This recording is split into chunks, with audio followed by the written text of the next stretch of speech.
kita akan mengadakan kegiatan rilis terkait dengan peristiwa pada hari Minggu kemarin yang terjadi di Pantai Ambulu terkait dengan tenggelamnya 11 orang pengikut dari Jemaah Tunggal Jati Nusantara atau Padepokan yang dipimpin oleh saudara N. Dari hasil kegiatan penyelidikan, penyidik meyakini bahwa yang bersangkutan telah terbukti dan terpenuhi unsur pidananya terkait dengan pasal 359, di mana hasil dari pemeriksaan saksi-saksi kemudian ditambah dengan alat bukti yang lainnya didapatkan fakta bahwa yang menginisiasi adanya kegiatan ritual yang dilakukan di Pantai Payangan pada Sabtu sampai dengan Minggu dini hari tersebut adalah saudara N. Kemudian dari hasil gelar perkara kemarin sudah dinaikkan tingkatannya dari penyelidikan ke tahapan penyidikan, dan hari ini sudah dilakukan gelar perkara kembali setelah pemeriksaan saksi-saksi dilakukan, dan terhadap saudara N sudah ditetapkan sebagai tersangka dan saat ini dilakukan penahanan oleh penyidik. Untuk saksi-saksi kita sudah melakukan pemeriksaan terhadap 8 orang anggota dari Padepokan Tunggal Jati Nusantara ini. Kemudian kita juga meminta keterangan dari saksi yang pada saat malam kejadian ada di TKP, ditambahkan saksi ahli nanti dari BMKG yang menyatakan bahwa pada saat kejadian memang kondisi ombak di Laut Selatan atau cuaca pada saat itu sedang tidak baik. Dan memang dari keterangan saksi yang ada di TKP sudah dijelaskan pada malam kejadian sudah diperingatkan supaya saudara N berikut kelompoknya tidak melakukan ritual di tempat tersebut, namun saudara N tetap melaksanakan kegiatan di tempat tersebut. Selain itu, kegiatan itu juga dilakukan di tempat yang berbahaya karena masih terjangkau oleh ombak. Kemudian tidak dipersiapkan sama sekali alat-alat atau perlindungan terkait dengan keselamatan oleh panitia atau ketua padepokan, dalam hal ini saudara N, selaku pihak yang paling bertanggung jawab, yang menginisiasi, yang menyuruh anggota kelompoknya untuk masuk ke dalam air. Mungkin itu saja rekan-rekan. Mungkin ada yang mau ditanyakan. Barang bukti yang diamankan, dan sementara kami mengamankan 2 unit kendaraan, kemudian ada baju dari korban. Kita juga sudah mintakan untuk hasil otopsinya. Dalam waktu dekat, penyidik juga tadi sudah melaksanakan kegiatan penggeledahan di Padepokan Tunggal Jati Nusantara.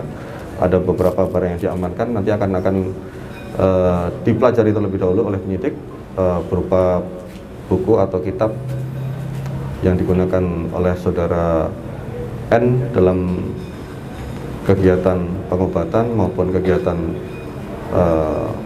pengajian yang selama ini dilakukan. Untuk pasal kita menggunakan pasal 359, ancaman hukuman di atas 5 tahun.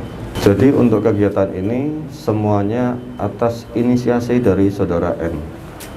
Mulai dari awal yang bersangkutan berangkat dari rumah, kemudian ritual-ritual doa yang dilakukan di tempat kejadian perkara sampai dengan terjadinya tenggelam 11 orang tersebut.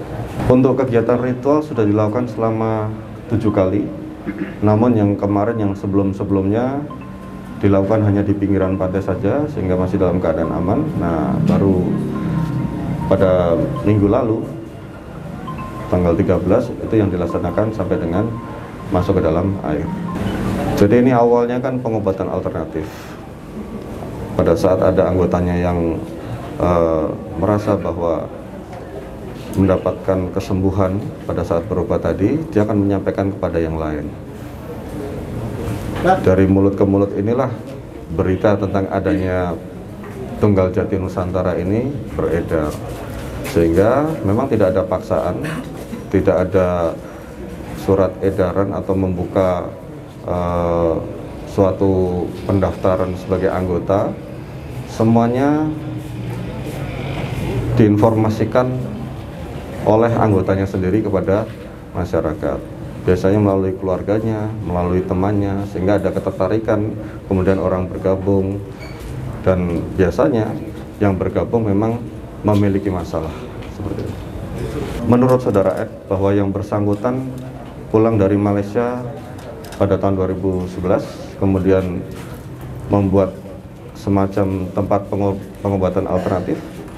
Kemudian di 2015 barulah padepokan ini berkembang dengan nama Tunggal Jati Nusantara tadi, kemudian berjalan hingga saat ini. Dalam melaksanakan kegiatan-kegiatannya itu menggabungkan antara kegiatan keagamaan, kemudian juga ini yang nanti perlu kita teliti kembali, bahwa yang bersangkutan juga memiliki semacam aliran kepercayaan yang di situ menggunakan bahasa-bahasa Jawa dalam pelaksanaan ritualnya, seperti ada pembacaan mantra, kidung. Ini yang nanti akan kita lihat, akan kita pelajari apakah maksud dari mantra-mantra yang tadi yang dibacakan dan termasuk dalam aliran mana, itu akan kita pelajari lebih lanjut. Ya, memang ada yang mengajari, ada, namun yang bersangkutan sudah meninggal. Jadi kita akan untuk mencari keterangan lanjutnya agak sulit ya. Nanti akan kita dalami kembali. Untuk saat ini kami belum mendapatkan untuk tersangka yang lain ya. Namun tentunya nanti hasil dari penyidikan akan kita lihat apa yang menjadi fakta. Apabila nanti ada tersangka yang lain akan kita sampaikan kemudian. Memang untuk kegiatan yang dilaksanakan selama ini ada iuran yang dipungut, besarannya Rp20.000. Kemudian untuk kegiatan kemarin juga ada iuran juga untuk sewa mobil, itu juga hanya Rp20.000. Selain itu tidak ada yang dipungut oleh yang bersangkutan. Iya. Oh ini barang bukti baju yang dipakai ya kemarin ya.